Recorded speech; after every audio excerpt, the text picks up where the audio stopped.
everyone, and welcome to today's broadcast.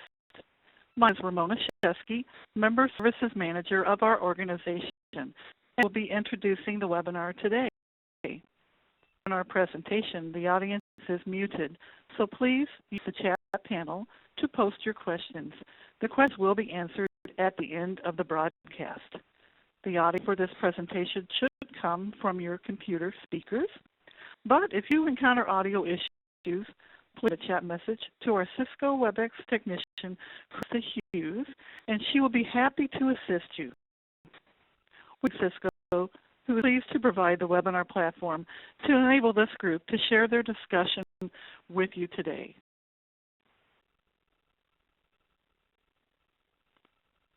Is entitled The State of Career Technical Education, an Analysis of State CTE Standards. I want to introduce our first presenter today, Kimberly Green, our Executive Director. Kimberly? Thanks, and thanks everybody for joining us. I have two responsibilities today. One is to kind of give you a high-level overview of the national report, the set of Career Technical Education Standards and Analysis of State CTE Standards. And I will also be part of the respondent panel. And I'm so pleased to have three partners with us today. And I'll take a moment now and introduce each of them. Doug Major is the president of the American Association for Career and Technical Education. And he is also superintendent and CEO of Meridian Technology Center, and a fabulous CTE Center in Stillwater, Oklahoma, and really represents the constituency group of the kind of local level leadership in career technical education. Thrilled to have Marie Berry, a member of our association and our past president, who is the state director for career technical education in New Jersey. And then also joining us is a representative of the student voice, Skills USA, which is one of the national career technical student organizations, and joining us to share that perspective is Kelly Horton, who is Director of Marketing and Membership at Skills USA. And our own Kate Bosburn will be moderating the respondent panel discussion. So I'm going to kick it off with some high-level overview of the national report results. And if you haven't already seen this report, you can get a copy of the report at our website, www.careertech.org. And I'll warn you, some of the slides that I have are excerpts of charts from the report, and it might be a little bit hard to read. So if you have the ability to multitask, you might want to download that report while we're giving a quick overview here. So I want to start a little bit with why we moved forward with the development of the Common Career Technical Core, and the kind of roots and history of the development of the Common Career Technical Core really start back in 2010, when our organization kind of was reading the tea leaves and understood that there was going to be this explosion of interest in career technical education. This morning we just came from a committee hearing by the House Education and Workforce Committee, and it was really a very bipartisan support where people were kind of saying how unique it is to have such interest and such bipartisan support on a particular issue. And we saw this coming both from the confluence of the needs of the economy as well as the challenges we were seeing in terms of students staying engaged and graduating from high school. So we convened all of the state leadership around career technical education at the secondary and post-secondary level, as well as stakeholder groups, academic groups, the university community, the employer community, and challenged ourselves to say that if we be able to meet these higher expectations and needs of our students and our employers, what will we need to do differently in career technical education to be able to best meet those needs? We're a system since the inception of one that is responsive to the needs of the economy. So our vision paper, it was agreed upon by all 50 states at the secondary and post-secondary levels, and really reflects the history of CTE and what we've learned and what we wanted to retain as essential components of CTE, identified where we were in the transformation process from vocational education to career technical education, but also shared a bold and progressive agenda for where we needed to move forward and lead to or toward if we were going to be able to meet the needs of the 21st century economy. And as part of that vision, one of the things that the states agreed to was that we need to look at the standards that we held our programs to. And that was one of the actionable steps, was to call for the development of these world-class career technical education program standards that we now call the Common Career Technical Core. One of the elements of this vision was that in order for us to be able to fully realize the expectations that people might have of the CTE system and to meet the needs of the global economy and help the U.S. stay competitive, then we needed to go through a transformation of our delivery system to what was pretty early defined as occupationally specific, to a shift to being organized by the 16 career clusters, and that all CTE should be delivered through comprehensive programs of study. That meant that there were students that were in a program of study from the secondary level into the post-secondary level and then on to the workplace. So it was a transformation of the system and how the system was delivered. Those two components together, the standards that we wanted to develop and the shift in the delivery system to programs of study, were called for in 2010 by this vision paper, and were really the anchors as to why our organization decided to move forward with the development of the Common Career Technical Core. There were also some really practical things that were out there. When we started to think about the transformation that the CTE system was going under, we realized that when we looked at what was out there in terms of all the different sets of standards that technical students were held to or programs held to, it was quite confusing. There are state-approved standards, there's the academic standards, there's licensing standards, industry certifications, and it was really hard to navigate at the local level and the state level to know which of these things are meaningful, which of them are high quality, which of them are going to produce the best results and have the maximum portability for students, but also which of them meet the industry needs to the high level. This chaos of kind of what was out there, we very clearly from the field, they needed help to try to navigate through. So we saw it as an opportunity in the development of the Common Career Technical Core to create some order or framework around which all of these different standards that were out there could fit. So it wasn't necessarily a replacement of what existed, but a way to help organize this kind of chaos, but also to fill in the gaps, and fill in gaps in places where we may not have standards and we need them for certain industry sectors, or we may not have standards in terms of the level of content. And I'll talk a little bit more about that in a moment. Common Career Technical Core, or CCTC as we call it, are really benchmark standards that define what a student should know and be able to do at the end of a program of study. And that at the end of a program of study means 2 learner levels, secondary and post-secondary. We knew that if we were to do this work, it couldn't just come from a national organization, but that it really needed to be developed by the states for the states. And so the Common Career Technical Core, we engaged a process where we identified and invited states to participate. 42 states, DC and Palau, identified that they were interested in participating in the process, and they select individuals from their states to participate in the development process. So each one of the 16 career clusters had a working group. That working group was facilitated by Marzano Research Labs, one of the regional labs, and they helped the states come together through a consensus process to develop these standards. The standards were built off of a decade of work that we had done as an organization with the states on the knowledge and skill statements organized by the 16 career clusters. We also did some benchmarking internationally, as well as what existed in terms of state standards and industry standards. We also had a public comment period where we sought input from all different stakeholders, educators, leaders, business and industry. We took that feedback back, and those working groups worked toward consensus to the ultimate standards that we have today. You can also find a copy of the Common Career Technical Core standards on our website. The standards are organized into kind of 2 buckets. The first are the career-ready practices, of which there are 12 of them, and there are actually the content standards at the career cluster and career pathway levels. So the study we're about to talk about looked at both of these sets of standards and compared to these national standards that the states agreed to, or benchmark standards, how did states look compared to these standards, and what were the national trends that we saw in terms of alignment to these standards. It's important to note that the career practices, if you want to think of it, they're kind of the next iteration of the 21st century standards or employability standards. They are standards that were modeled after the math practices, so they are not a finite standard that you're going to be able to kind of check a box and say done, but they're standards that are enduring and adaptable and will increase in complexity over time. Things like communications and ethics and being able to identify creativity and innovation. So they're the standards that are a little bit more to observe than it is to kind of be able to test through an assessment. Whereas the career cluster and career pathway standards, the content standards, they are based on knowledge and skills. They're what people need to know and be able to do, and they're clear expectations of what people need to know and be able to do at a career cluster or career pathway level.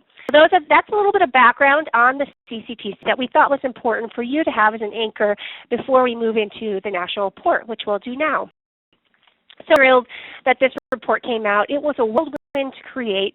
The work initiated in January of this year and was unveiled just a few weeks ago at the annual fall meeting of the state directors.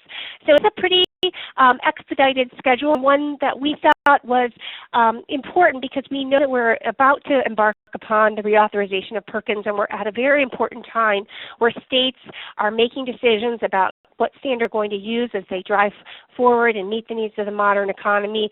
We also know that there's the opportunity with the Common Core state standards implementation for greater collaboration between academic, education, and CTE.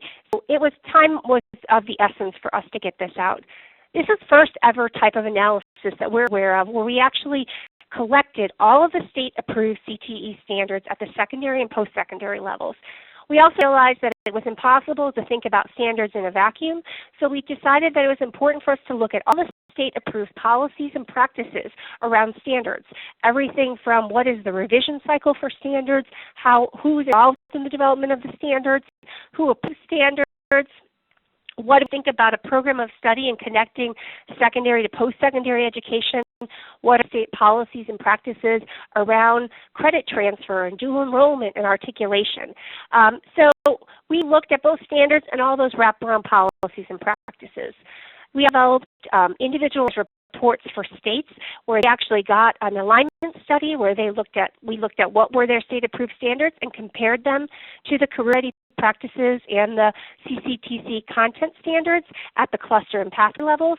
And then we have this national report as well that we're sharing with you today. The state-developed or state-specific reports are not public. They are just for the states to use for their own diagnostic work. And national report, which obviously we're sharing today, does reflect the national trends. So you will get some state-specific information in the national report. Important to note that it was never motivation when we developed this report to conduct an evaluation of states or in any way indicate that one state existing standards were more rigorous than others or more or less rigorous compared to the Common Career Technical Core. This was really a diagnostic set of information, first time ever that we collect this. And we thought that if states wanted to make the decision to either incorporate or move toward adoption of the Common Career Technical Core, they needed some baseline information to know kind of where were they in comparison to the Common Career Technical Core, as well as to learn from other states around what they were doing in the standard space. So what did we learn? We learned that career technical education is very diverse. Anybody that has ever worked in this space kind of already knew this, but we took it to the next level. CTE is something that we say the word system, but there really isn't a system out there. There really isn't a system within states. We have a lot of variability in CTE. It's offered anywhere from upper elementary school on into post-secondary education, baccalaureate degrees and beyond. We've got CTE in nearly every type of school setting, every type of community setting, in every type of industry sector. And so when you think about the complexity of the system and think about standards that drive it, it is in many ways way more complex than the academic community where you've got 4 traditional disciplines. Within each CTE space, the diversity is exponentially greater. So because of that, CTE is responsive to the needs of its community, so that diversity was something that it held on to very strongly as a positive aspect of its character. We also found that when we started looking at definitions, there was not a shared definition of what is a standard. Different states considered curriculum framework standards. Different states considered perhaps some kind of criterion or task list or duty list that was a standard. So then agreement around what was a standard.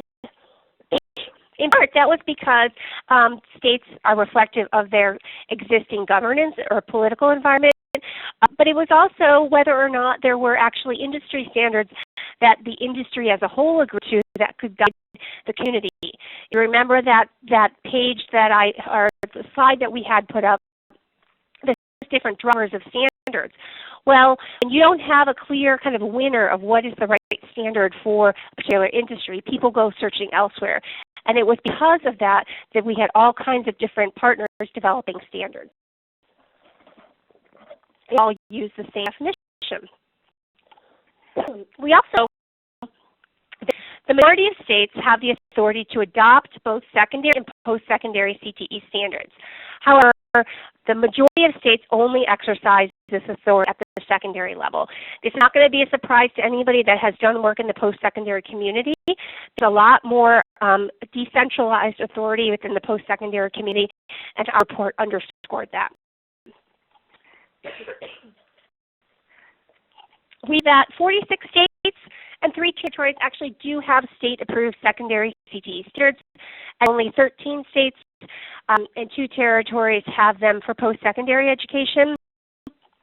We have a specific definition around state-approved standards, so they were standards that had to be adopted wide, and they had to be required for use across the state. Again, that diversity in the definition of standards meant that we had to come up with some metric so that we could have some comparable analysis from state to state. We used to see that there were 2 states and 1 territory that actually shared standards between secondary and post-secondary CTE levels, and that most states, when we kind of looked at the grain size of the standards that they had in place, most states, their standards were course-level standards, and they're largely driven at the occupationally or job-specific level. That in contrast to broader industry standards or career cluster standards. We've got a chart in a couple of slides that will better illustrate this point. The secondary level, we found that Perkins is the tail that wags the dog. It didn't really matter how much money you had coming in from your state legislature. Didn't really matter what your governing structure was. What is clear is that the monitoring and evaluation components connected to the federal Carl D. Perkins Act are the thing that drives secondary CTE. At the post-secondary level, it's clear that it's accreditation that is the major driver for monitoring and evaluation. And this is one of the points that we want to underscore is thinking about if a unit of analysis is a prism of study that connects secondary and post-secondary education, we've got different drivers at each level in terms of kind of what they hold as a priority in terms of being accountable, in terms of keeping their programs up to date, in terms of their accreditation. So this is one point that we realize is kind of a reality check and something that we need to continue to pay attention to and work to see ways that we can better connect the Perkins requirements and the accreditation requirements so that we don't have opposing or sometimes conflicting requirements at the learner levels.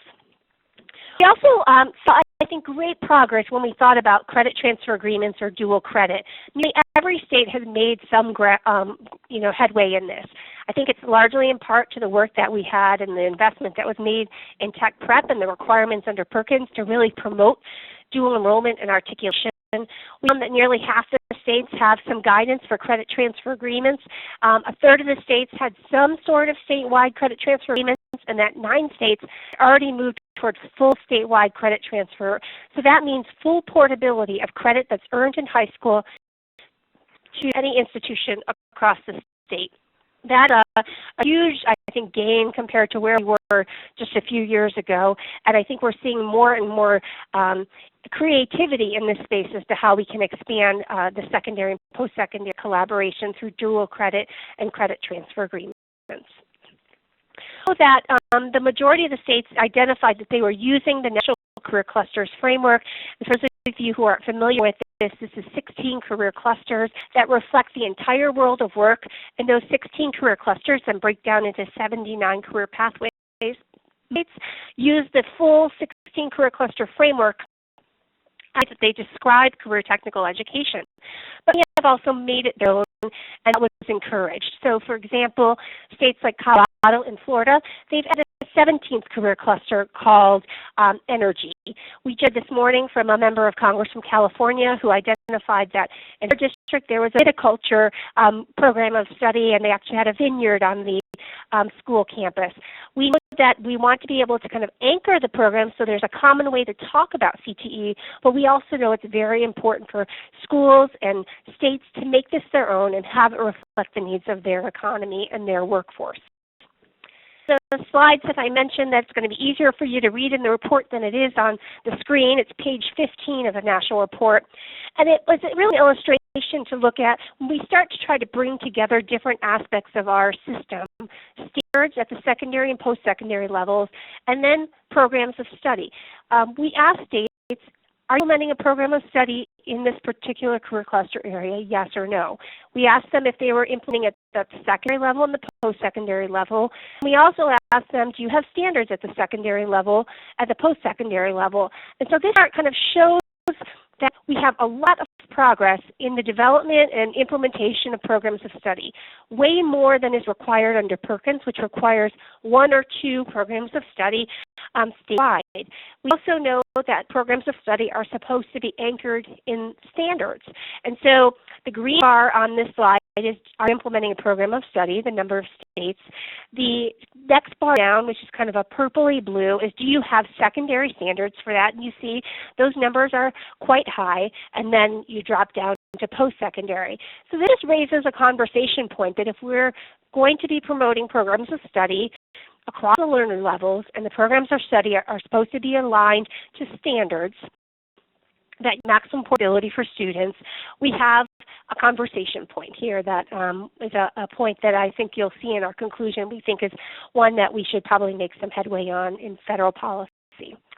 We looked at kind of what were the most aligned standards among states existing in place today compared to the Common Career Technical Core, and you see before you marketing and business clusters were the most aligned at the secondary level, health science, IT, and business at the post-secondary level, and transportation and law were the least aligned. Now then remember that alignment does not necessarily mean more rigorous or less rigorous. It just identifies kind of the place and gaps that we need to work to close, that if we're going to have existing state standards kind of marry up to the Common Career Technical Core. This identifies the areas where we have kind of low-hanging fruit and then areas that we have more work to do as a community. When we think about the standards, the top of this pyramid, that purple, occupation-specific standards, that's the place where most state standards exist. It's occupationally specific standards. At 2 levels below that are the standards where we built new levels of standards in the Common Career Technical Core, and now those 2 levels were really initially built when we first launched the Career Clusters framework. So it's new levels of standards at the pathway level or cluster level that were created. So when we think about alignment, it's no surprise that if you have existing state standards at the occupationally specific level, that you would not be in alignment necessarily with a broader career pathway or broader career cluster standard. But what our hope and intent is that states will have conversations that they look to build out or compare their existing programs of study.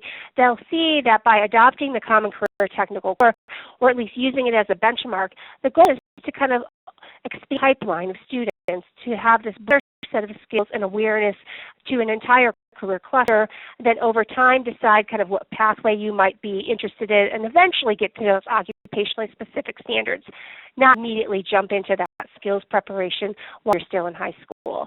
And today's hearing on Perkins, this was underscored by the panelists, and Stan Litfeld from IBM talked about the work that they're doing at P-TECH and said that when they mapped multiple occupations, 9 of them, what they found is that those common standards, standards that might be at the cluster level or pathway level, those are the enduring adaptable standards that will stand the test of time and allow people to be prepared in the 21st century modern economy. It's the specific occupational standards that will change quite rapidly, and that you need a strong foundation at the pathway level and cluster level to know how to be able to navigate the rapidity of change of those occupationally specific content standards. So we have some work to do ahead of us, but one place that we did see that we made great progress is in the alignment with this career practices. So there's 12 broad standards, things like communications. We had pretty good alignment in existing state standards, and that's no surprise to me because we have had a lot of work starting back from scans to now the 21st century skills and employability skills and our career technical organizations. We've got high school graduation requirements around career planning. The two that were missing the most in the existing state standards were the two in front of you, creativity and innovation and research strategies. And I think particularly research strategies, this is a place and space where we can see some opportunity and connectivity with the Common Core state standards. So wrapping up here, the report ends up with 4 recommendations of things that we identified in the national trend analysis. The first, that we would be remiss if we didn't say that we have to do something about the post-secondary standards gap.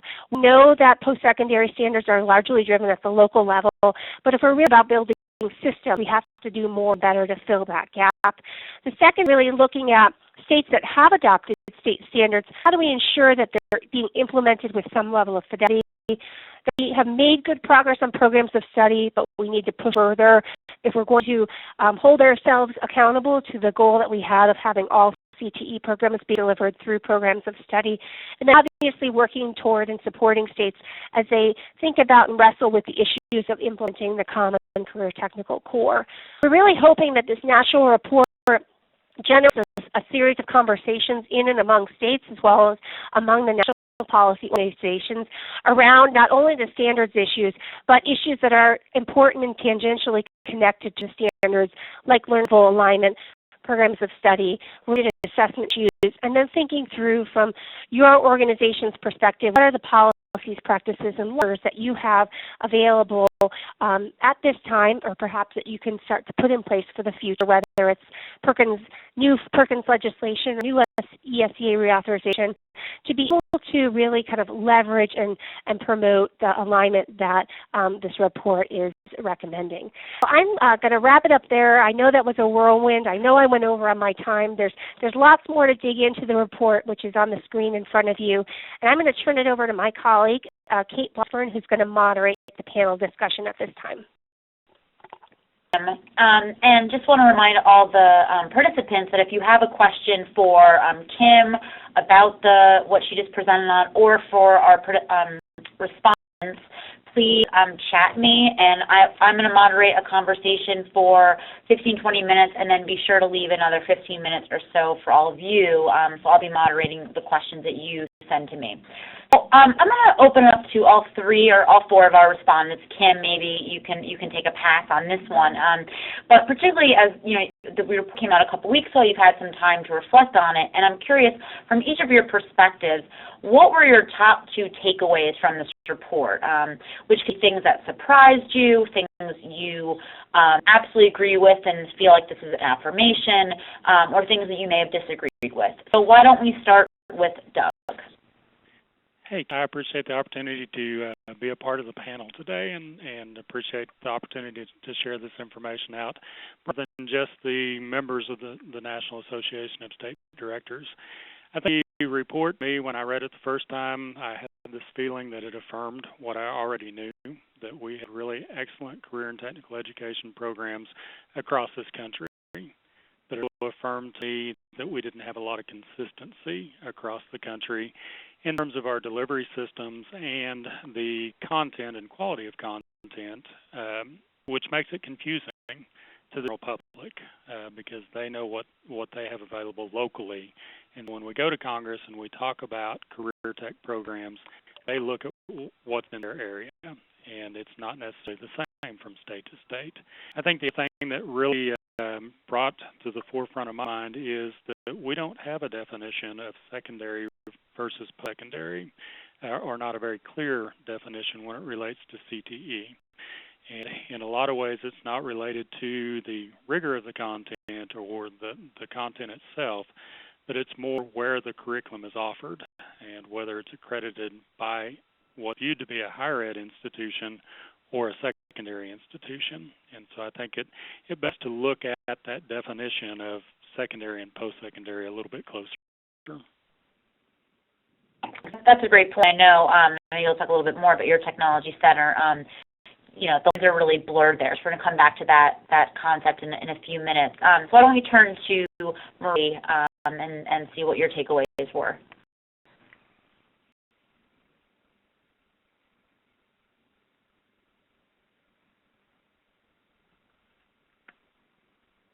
online? Can you hear me now? Yes. Oh, sorry, I thought I unmuted. Thank you. Thanks for the opportunity to be here. And similar to some of the thoughts that Kim expressed and Doug, is I believe one of my biggest takeaways was, the incredible diversity that remains between states with standards, and surprisingly so for me, with the occupationally specific standards that were really kind of across the board in most states, when states are utilizing the career cluster framework, and that there were still there's just a wealth of occupationally specific standards that were still there. The other thing that for me is a big takeaway is what a great opportunity this report provides to have some meaningful conversations and discussions about how do we advance CTE programs of study across these learner levels. This really provides such great meat to really have those discussions with, and kind of an excitement that walked away with after reading the report initially. I'll turn to Kelly next. Not really sure that I'm that much different. After reading the report, I think, again, just a great opportunity for us to really take a first look at the status of CTE standards across the nation, which I think is very exciting. And as Marie mentioned, this opportunity or a starting point for a conversation about how we define career and technical education, I think, is extremely important. Thanks. I'm going to check to Doug, and your report's findings, which Kim spoke about earlier, was really around how states are committing to programs of study, but that few states actually have those statewide post-secondary CTE standards to undergird those programs of study, which are intended to have both the secondary and post-secondary component. We know that the Department of Education and Congress are really moving towards thinking about programs of study as a unit of analysis for CTE, but maybe calling the question of how feasible that construct is that requires secondary, post-secondary, where states are now, where they would need to go, and to your point about really how do you better define it? Is it really about the level of content, or is it just about the delivery system? So I'm curious if you could expand that and react to sort of all these conflicting findings. Okay. I think one of the challenges that we face is we have a real great advantage in CTE of local control and local vision of content and how it's going to be offered. But I think that also could be one of our greatest weaknesses, because again, it points to a lack of consistency. Program study is not a new term. It's been around ever since back in the days of school to work, and we find accreditation are implementing it to different degrees, and quite honestly, some are in name only, some are at the local level. But I think part of the challenge with programs of study centers around the availability of the opportunity for partnerships. And with a lot of career and technical education programs that are offered at the high school level that are in a fairly remote area of a state, and so connecting them with a post-secondary institution can be difficult, and or is that really where the student is going outside of or when they complete that secondary curriculum? I think another challenge that we face is the definition of post-secondary education. Is it only higher education, or does that include work-based learning? Does that include industry apprenticeships? Does that include really any type of formalized, whether it's through a school or higher ed institution, but any type of formalized education past that high school diploma?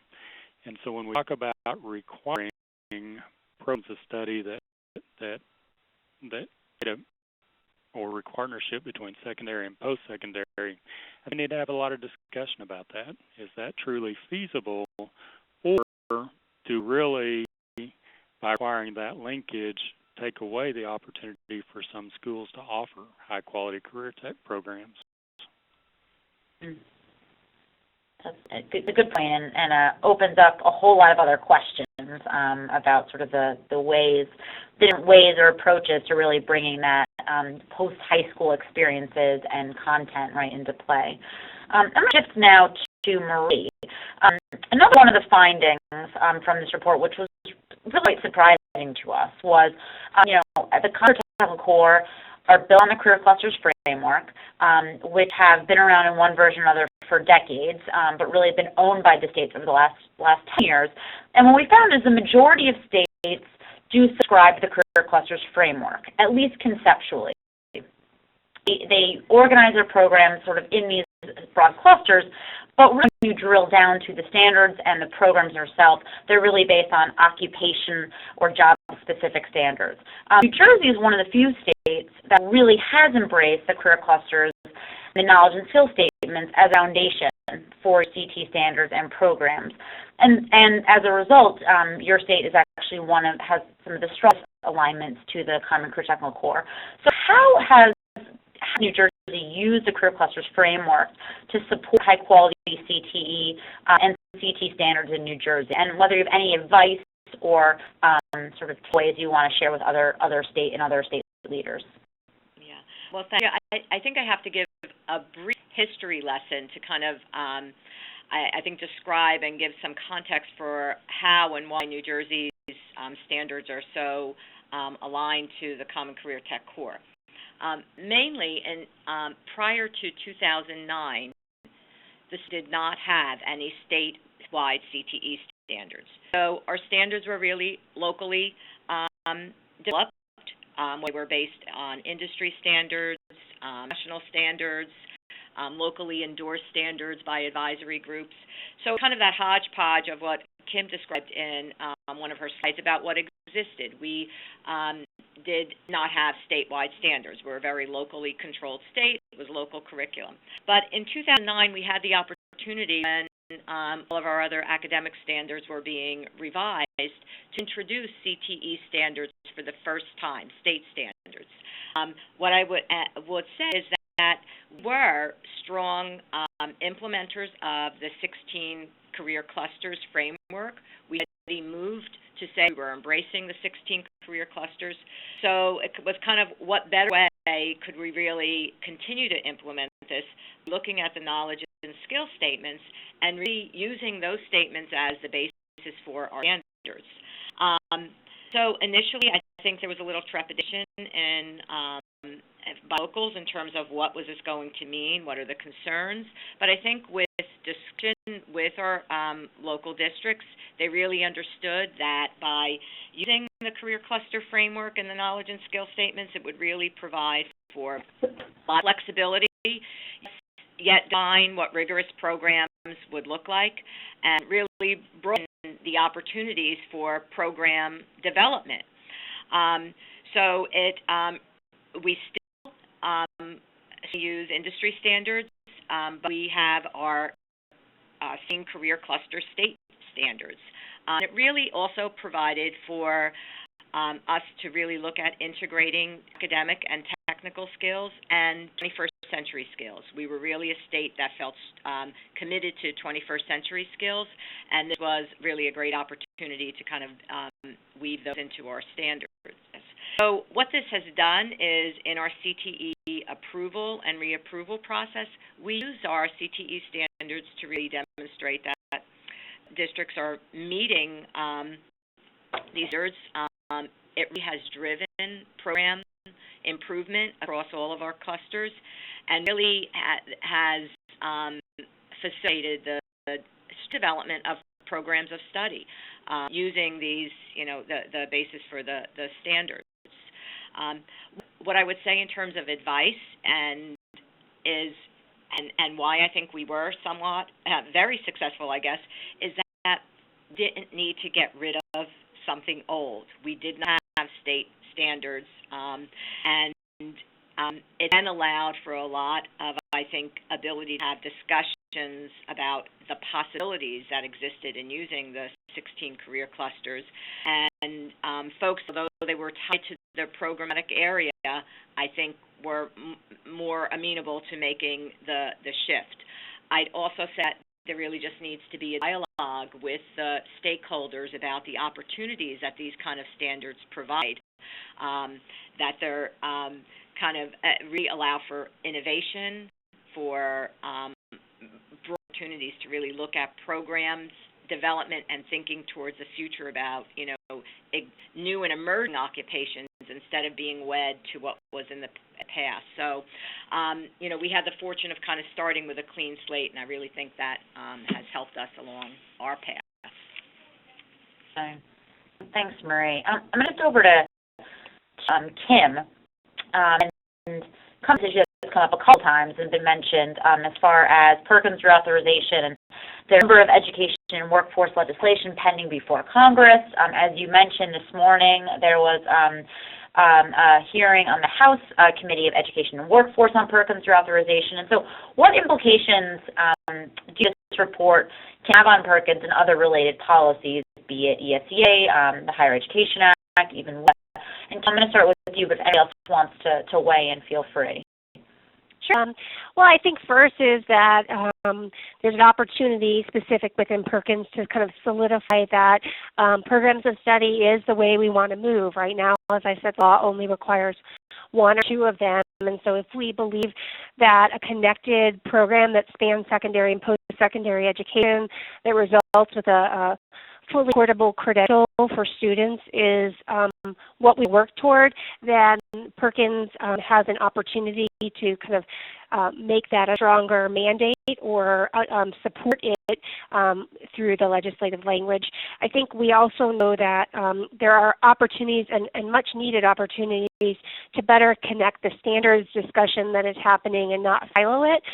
So while we talk about academic and technical standards within Perkins, there also needs to be a connected kind of relationship with ESEA and the Workforce Investment Act as well, and so and higher education for that matter, which is kind of moving forward as well. So I think there's an opportunity to connect the career ready standards discussion among all of those pieces of legislation in a more thoughtful and consistent way. And I think the last place is within the space of accountability, where we think about kind of what drives and motivates systems, and certainly both incentives do, but also kind of what is programs and systems are held accountable for.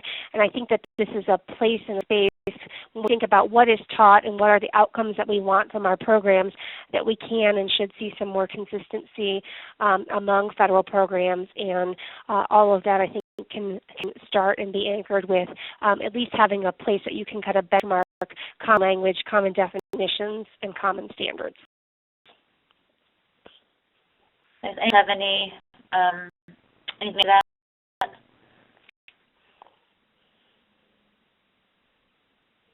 And off of the idea of, particularly for those members of Congress or other engaged stakeholders who don't necessarily aren't up close personal with career technical education, don't really have their arms wrapped around the area. One intent of this report was really to help translate some of the major issues. So starting with standards, which is something that many in the education reform community are very concerned about, certainly on the academic side. So bringing sort of information from the CTE sector, right, to a broader audience. So Marie, I'm curious, in a state example, how might you, use this report and information to really engage some non-CTE stakeholders? I think for examples, they are a CTE stakeholder, is the opportunity that we have to engage our post-secondary and college community, because although there's, as if you indicated, strong alignment, these are secondary standards. So my next step is really to have a deep conversation with our post-secondary community, particularly our community colleges, around these standards and what's happening at the colleges that aligns to them. I think they are very much aligned, but we just haven't had that ability to sit around and have this kind of discussion. I certainly think the business community, and they're stakeholders, and we are very aligned to working with our business community and have them understand, what are the standards that we, are working towards in terms of, in all of our CTE CTE program. So those are kind of two of my next steps that are kind of a work in progress already. Kelly, I want to turn back to you and come back to one of the sort of positive findings was around the alignment to many state standards to the career practices. And, you know, this is obviously a very positive thing given really the goal of ensuring all students are college ready, and as you look at those career practices, really seeing that having value for all students that are enrolled in CTE and otherwise. So also point out that alignment doesn't mean that necessarily changed how who teaches these practices, but maybe just that standards have been put in place. So someone who works with teachers and CTE advisors from both inside and outside the classroom, what do you see the implications of these career practices on teaching and learning? Well, from our ongoing conversations with our business partners at Skills USA, we have about 1,100 business partners across the country, and really that conversation focuses on the need for purposeful instruction on career readiness and employability skills. For many years, you know, people take for granted that if you're participating in career and technical education, then you must see the relevance as a student to that instruction and how that's relevant to your future career plans. But I think we can no longer assume that students can make that connection on their own. It's imperative that we ensure that we're building the bridge or connecting the dots between their classroom and laboratory instruction and the real world of work. We also are hearing repeatedly the importance of developing academic, technical, and career readiness skills that our employers are seeking and really desperate to find in their future employees. So in terms of learning and teaching, we really must take the advantage of every opportunity to help students understand the importance and the relevance of these readiness skills and helping them to develop those skills. Of opportunities in classroom and laboratory instruction, work-based learning experiences, and especially in career and technical student organization activities to do that. But again, it's really imperative that we're purposeful in our instruction and assessment of these career readiness skills so that all CTE students develop these skills. Recently, was read that Gallup has provided some research that 57% of our middle school and high school students are engaged in their daily classroom activities and work. And one way that Gallup says to help students see the relevance, to really become engaged in their classroom or laboratory instruction is when they can see the relevance to the real world and to their future. If I can put in a gratuitous plug for career and technical student organizations, again, I think this is so essential in the integral nature of your CTSOs, that they aren't an extracurricular activity because they help to develop or help those light bulbs come on, if you will, by providing that learning laboratory for students to really see how what they're learning today, not only in a welding lab or a farm business management class, in terms of technical skills, that learning laboratory around employability and career readiness skills. So and it's all about being intentional and helping those students to connect the dots to their future career success.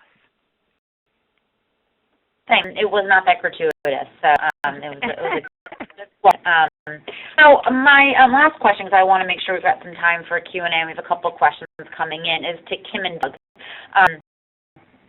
The value of this report and this work is that it applies a common benchmark standard, the Common Core Technical Report, to all state CT standards, and which, as we mentioned many times, right, the CT standards are very diverse depending on the state, the school, and the industry.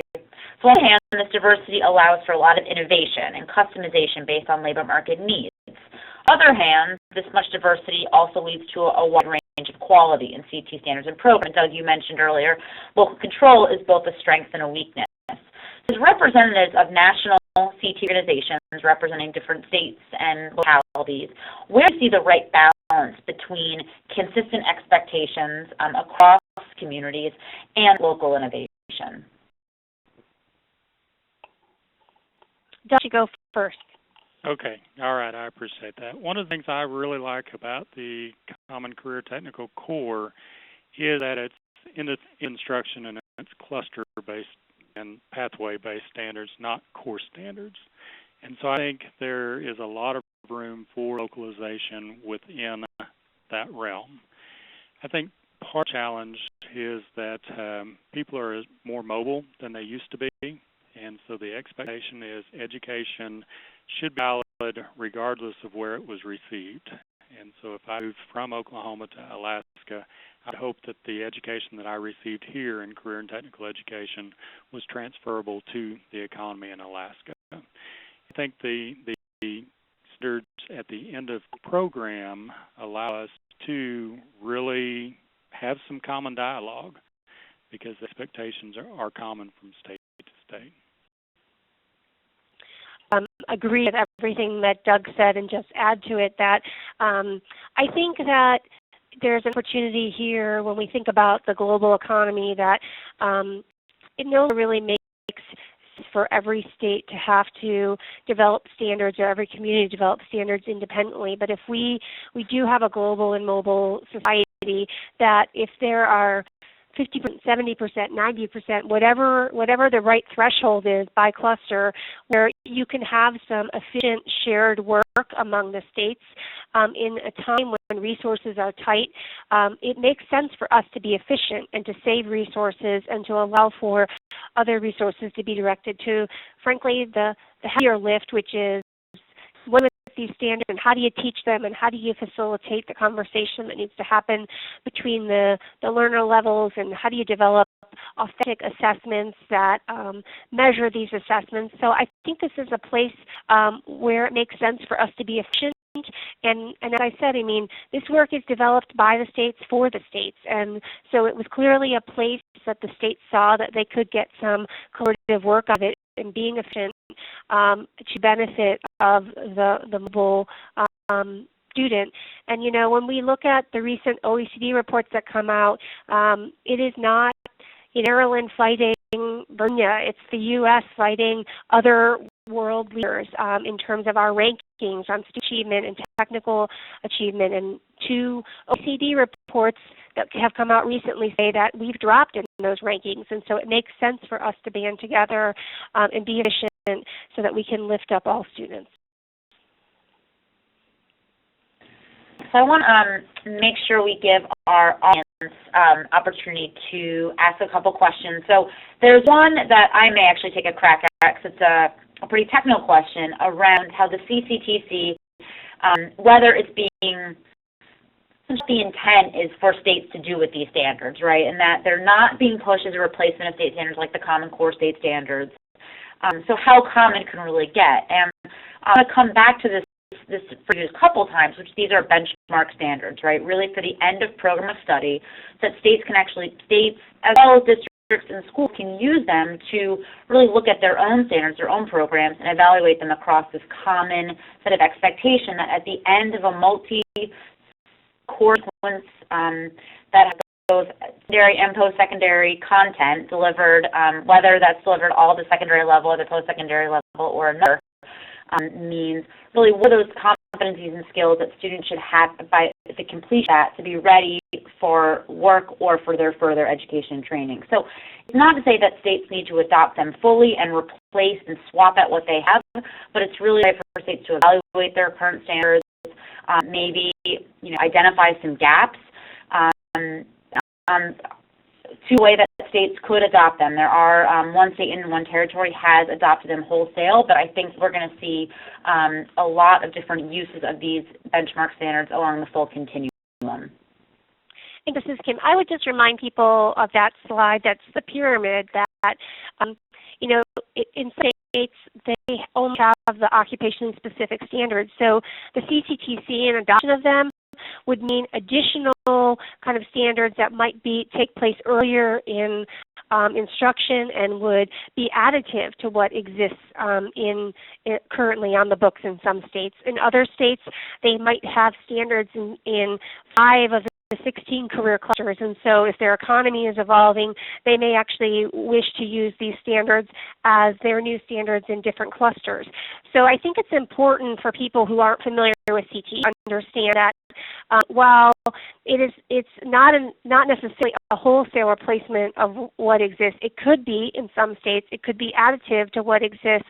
But CTE is also an elective, and its delivery system is so diverse that there are some places where CTE courses are starting to be offered in middle school, and they're getting technical content done, but there are other places that it's not offered until 11th or 12th grade. And so we need that flexibility within the CTE standards conversation to allow for states to adapt and utilize the standards at the right level within their governance system as well.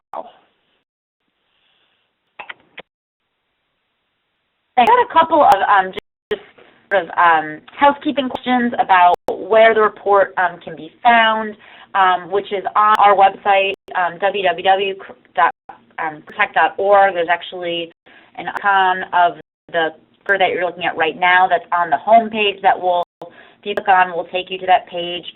Also questions about other documents being available, the full set of Common Career Technical Core standards, as well as a number of sort of supportive materials describing them, describing how they were developed, describing what things we've been talking about today are also available on our website and through that link. So I want to know if anybody else has any other questions, particularly for our panelists, while we have 4 minutes left.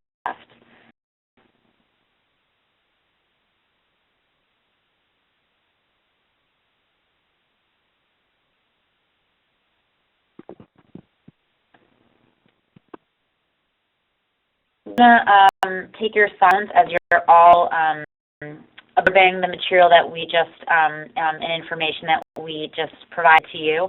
I want to thank the panelists, Doug Major, Kelly Horton, and Marie Berry, as well as our own Kim Green, for joining us today and sharing this information and sharing their perspective on the state of state CTE standards. And with that, I'm going to turn it back to Ramona. Thank you so much, Kate. Just to kind of wrap things up, again, thank you to all of our panelists and speakers today. And just want to remind folks that the webinar recording will be posted online. I put the chat box email address of our website address, careertech.org, and the PowerPoint will also be included on that webpage as well. Once close out of the webinar, there will be a post-event survey that we'd like you to complete, and that really helps us do a good job of getting the type of webinars that you want to hear. And if you have any questions, please give an email, and we'll respond to the emails, and we will answer any questions you may have post-event. Please let us know. And with that, I'd like to wish everyone a great afternoon.